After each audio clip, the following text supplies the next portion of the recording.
with nothing, absolutely nothing. And slowly they organized, the surviving Jews organized a Jewish community in Vilna, which before the war it was like maybe 250,000, and it was only a few hundred that survived. Esther, how are you? I'm fine. I'm excited to be here. I'm excited to have you here. We're here at the governor's residence. My goodness. I am so thankful that you're joining us here tonight and that we're going to get to have Shabbat dinner together here at the governor's residence. Thank you. It's really special for Lori and I to have you. Thank you very much. It's certainly very special. Yeah. For me, I couldn't believe it. Who are these ladies on the couch with you here? My wonderful daughter, Evelyn, and I can't even say Stacy. Yeah.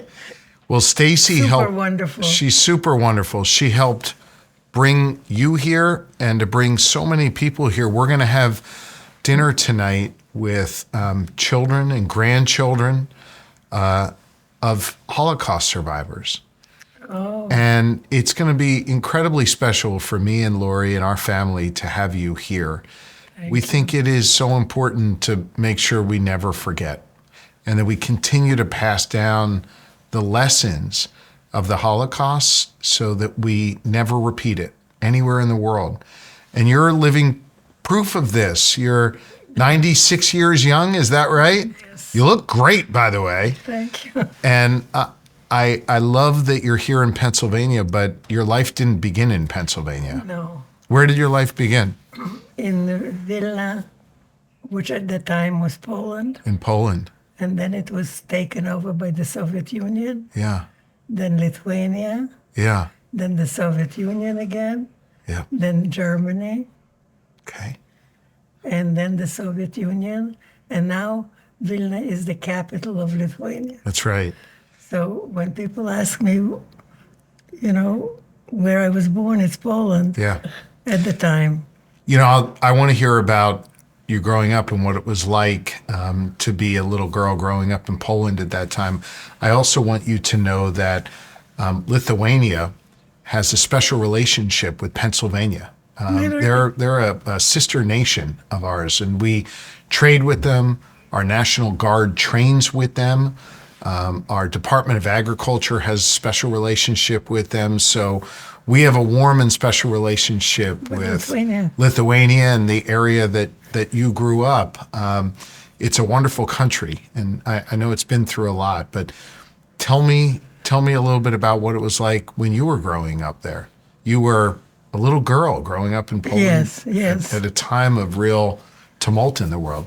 Well, it was always anti-Semitism. That I must say. And my maiden name was Israelite. Okay. And it really bothered my father in business because they knew right away he was Jewish. In school, it didn't matter because I went with Jewish children. But definitely there was a lot of anti-Semitism. Yeah. You knew that when you were a little girl? Could you feel that? Sure. How did you feel that? How do I feel that? Like Jewish children went to school on Sunday. The Gentile children went to school on Saturday. So when we went to school with our books on Saturday, the kids, they knew that we were Jewish, and they tried to beat us up or throw stones at us. God. So I remember as a child, I hated to go to school on Saturday. Yeah. Did you understand when you were a little girl why this was happening? No. It was the way it was. Yeah. And you were living, tell me about the neighborhood you were living in. What was it like? What was your home like? The neighborhood was a mixed neighborhood. My father did quite well financially, so we had a nice apartment until 1939. What happened then? Then the Soviets took over, and they stayed And that was okay. We went to a communist school. I went for 1 year. And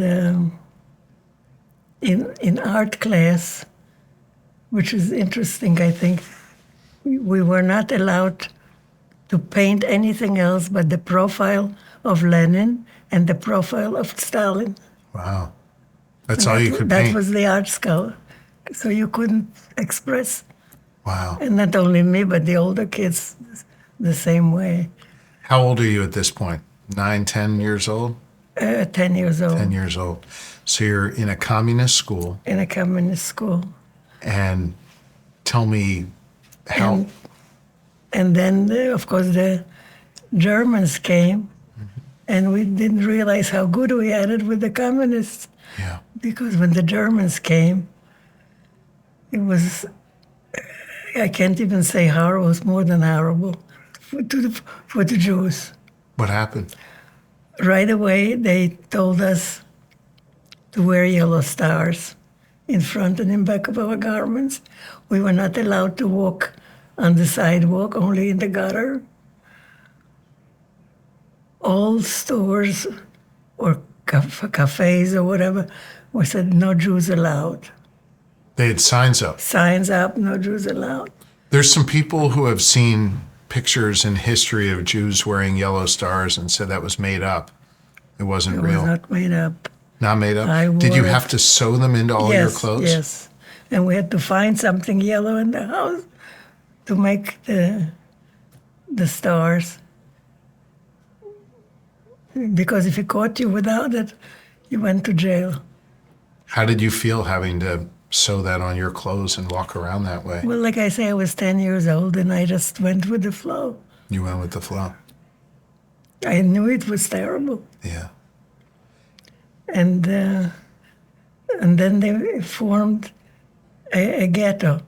So in other words, we just saw people out the window, Jewish people with baggage going somewhere. We didn't know where they were going. So some of the Polish people came and told us they're making a ghetto in the middle of a Jewish area. That was a Jewish section in the middle of the city.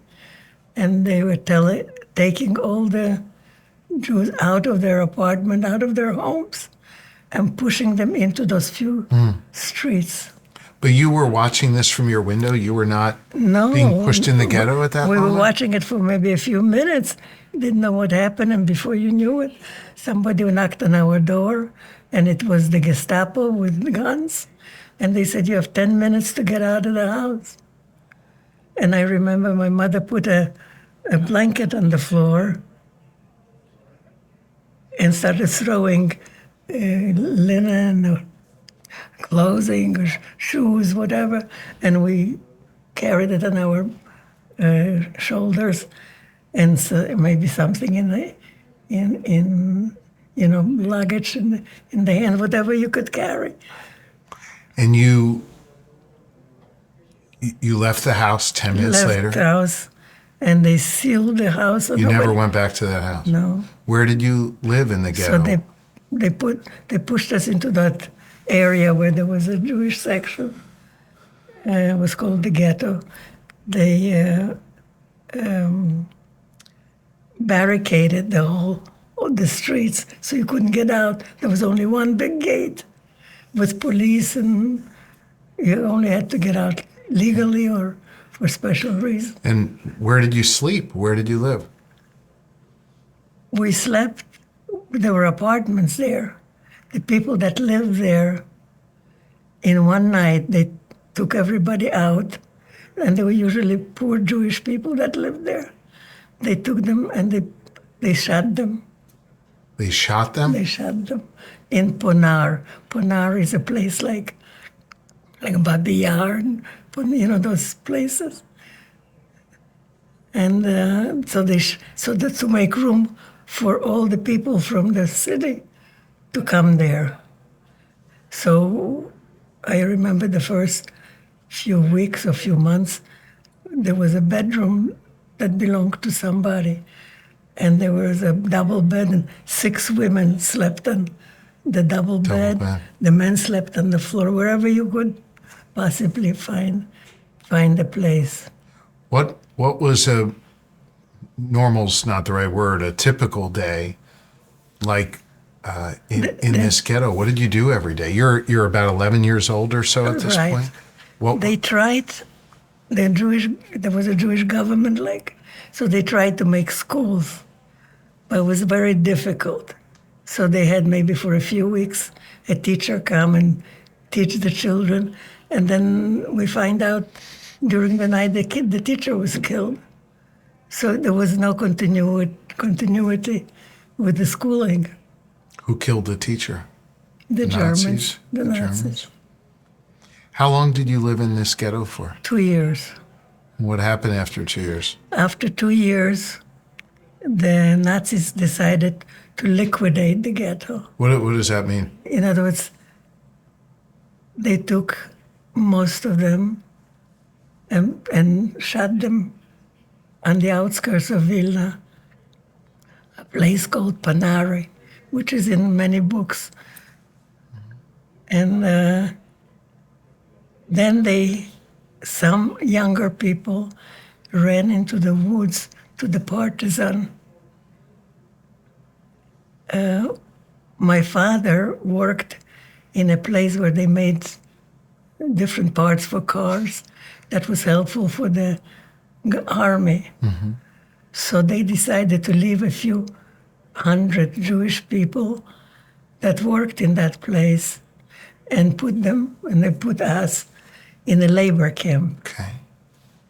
What did you do there? What So did they force you to do there? At that point, I was 14.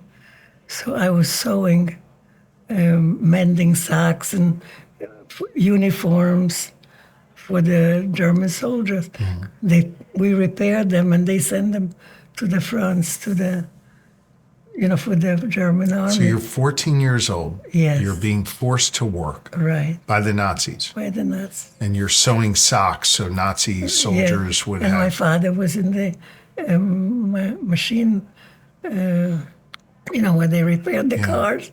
And my mother was in the laundry, where they used to bring Yeah. bloody uniforms. Yeah. The Can you soldiers. tell us, do you remember how you felt every day? Do you remember what you were thinking, what you were worrying about, what you were dreaming about? Yes.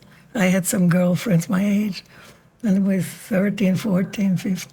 So, when we can get out of this and walk on the street and walk on the sidewalk, that would be so wonderful.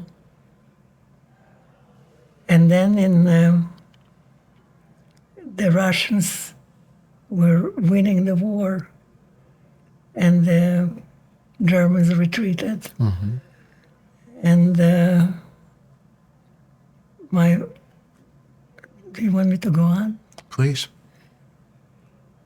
My father was working a little bit outside of the camp, and a Polish man told him, he liked my father, and he said, "It's very bad.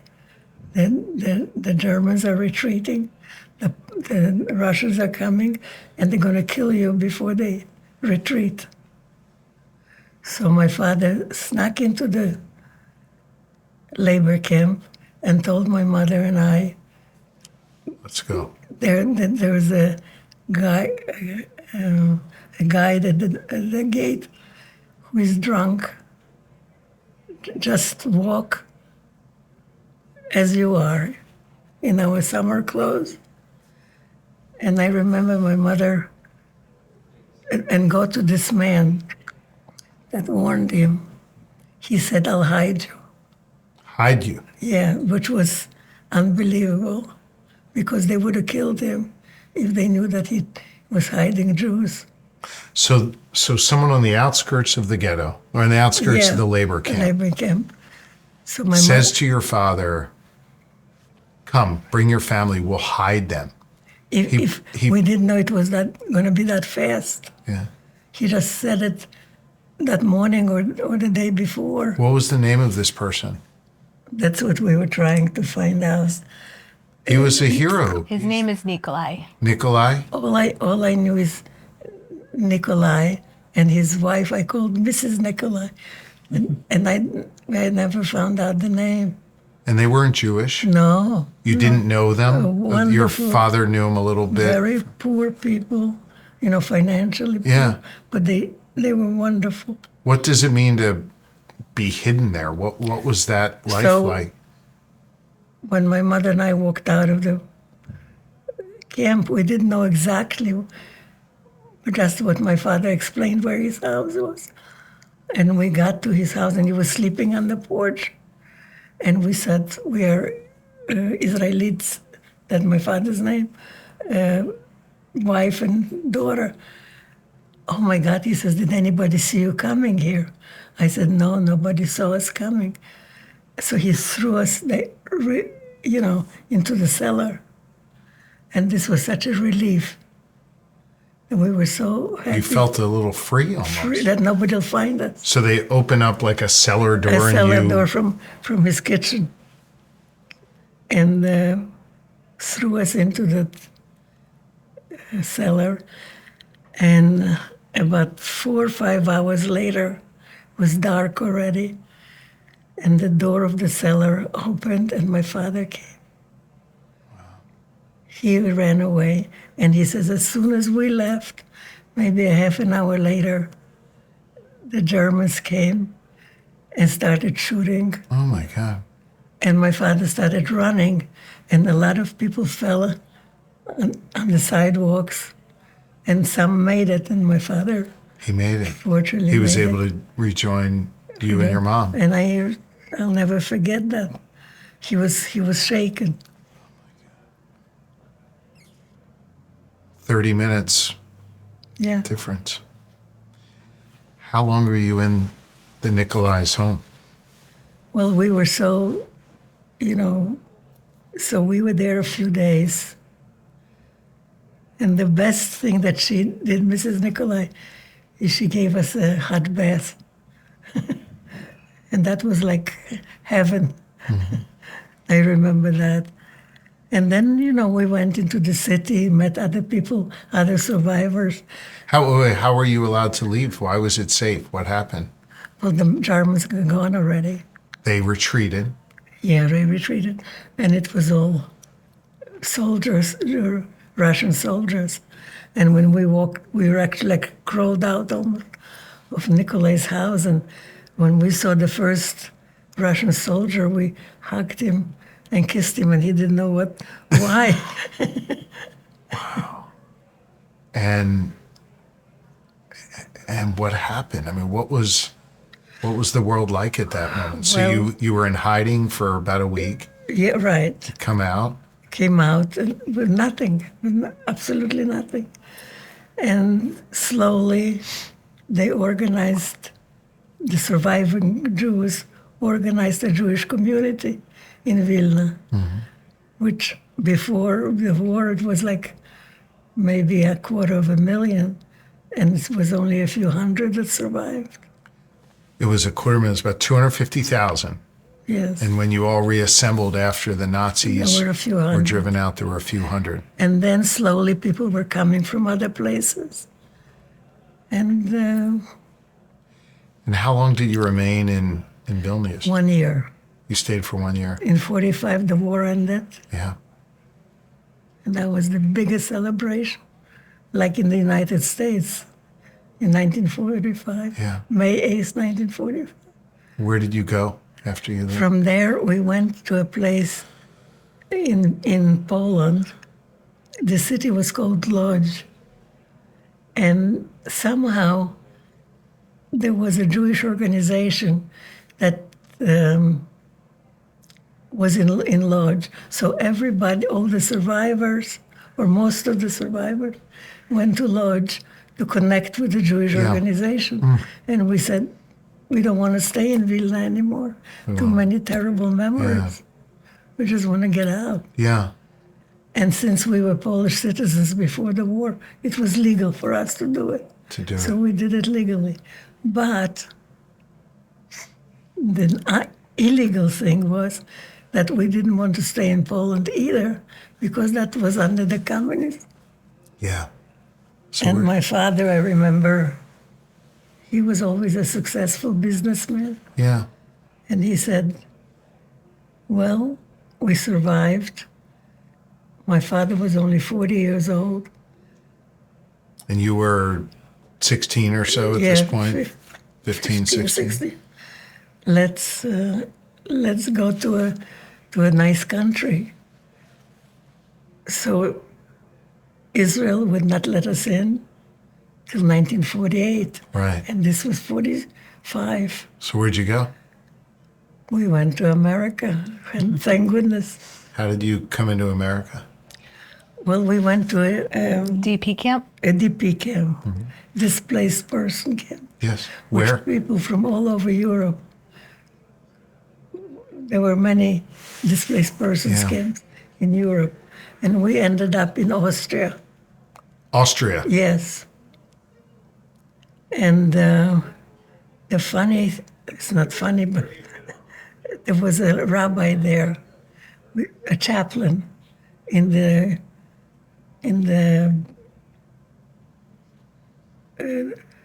American Army. I remember he stood there, and he said, we didn't speak English. Mm-hmm. So, but he spoke Yiddish. So he says, look, I'm going to tell you something. If you have relatives in the United States and you want to send them a note or a letter, do it and give it to me through the Army. I can send it much Yeah. faster. And you So- had a relative in America? My mother had a brother in the United States who had a factory in Sinking Spring. That's how, in Reading. Yeah. That's how. But tell the story about how the letter got there. Yeah, so my mother wrote, she didn't know the address, she didn't know, and his name in Europe was actually Michael Gordon, Michael Gordon. New York City, period. That's all she wrote? And she wrote, we survived. We are in this and this labor Displaced camp. person camp. Yeah. Displaced person camp. Help us. And within a few months, they found him in New York, Michael my God. Gordon. New York City, I mean, Who found him? Do you know? this chaplain, I guess, And that was your ticket to to America. America. Wow. Amazing. And then you've lived here in America for 80-ish years? 70-ish years? We came in 1946. Wow. And that was very exciting. Yeah. Came right to Reading. No. No? My uncle had a factory in Reading, Reading. but he had a wholesale hosiery store. In that time, nylons were very special Yeah. Where was that? in New York City. So you went to New York City. So he had a store in New York City and lived in New York City. Wow. But he used to come to Reading, to see, Yeah. to look at his business. I know we're about to have dinner together with children and grandchildren of survivors like you, which is going to be very special for Lori and I to have that. But just take a minute and tell me about your life here in America over the last 70 years. Well, it was it was wonderful. Of course. Because you're free. Yeah. I can walk without signs, but Yeah. it's just amazing. It's difficult because of the language, different habits, different food. Yeah. It takes time to get used to it. I went to high school without knowing English, Yeah. so that wasn't easy. High school in New York. Yeah. When did you come to Pennsylvania? Well, my uncle, Michael, Yeah. he passed away very young. And nobody was here to manage the factory. So my father came to manage Got it. And you met your husband here in in New York. New York. Okay. You guys were married 70 years? 73 years. 70. God I bless just you. lost my husband 3 months ago. I'm sorry. I'm sorry. Well, you're an amazing person, and I'm just inspired to be with you. I need to ask you this. Sure. All the things you told me about in Poland, are you sure that all happened? Right. I see how you're looking at me. It's a crazy question, right? I say that not because I don't believe what you said. I believe every word you said. I say that because there's too many people who don't believe that happened, who don't know that that happened. And part of the reason why I wanted to spend this time with you is because I want people to hear your voice. I want them to know that this happened, this was real, and I want to make sure this never happens again. And the fact that you shared your voice with us and your story with us, that's so empowering. And it means so much. And I want to say thank you. I want to say thank you. You're an incredibly special person. Thank you for listening. We should thank Stacy because she has been She's amazing. so important. Stacy, take a minute and explain what you've done with 3G Philly. So 3G Philly is an organization for the grandchildren of Holocaust survivors, and there are 3G chapters across the country now, and really across the world. And Living Links just formed, which is a national organization with the Shoah Foundation. And our mission is to educate and to have peer support. We're speaking in schools, no charge. We'll go to any school, share our family stories, and we just hope to educate the world about what took place. Yeah. To make sure people know it happened. That it would never happen again. Never happen again. And your voice is going to be really important to making sure that happened. Lori and I have spent a lot of time talking to people about the Holocaust, and it's very important to us, especially to Lori, my wife, our First Lady, that teachers have the tools that they need to teach students about what happened, to make sure that they all know it was real and true, and that people need to never forget. They need to learn those lessons. And so we've been working with our State Department of Education to make sure teachers have a toolkit to share the stories of survivors. This is going to be part of that, and to share helpful resources so we can educate young people about what occurred. So I'm grateful to 3G Philly. I'm grateful to you, Esther. You're an amazing person, and I really just feel in awe of being in your presence here. It was what it was. I mean, How about we go have dinner together? How about we have Shabbat dinner here together? oh, that's very nice. It's pretty amazing. This is the governor's residence of Pennsylvania. It's the home reserved for the first family of our Commonwealth, a home that is owned by the state. And here you're free to express your faith. You're free to express your views. You're free to openly celebrate your religion. I know that's different from how your life started, but I'm really glad you can be in a place where you can celebrate that now. We always say, God bless America. God bless America. Greatest country on earth. Thank you for being with us. Thank you for having All me. right. Thank you.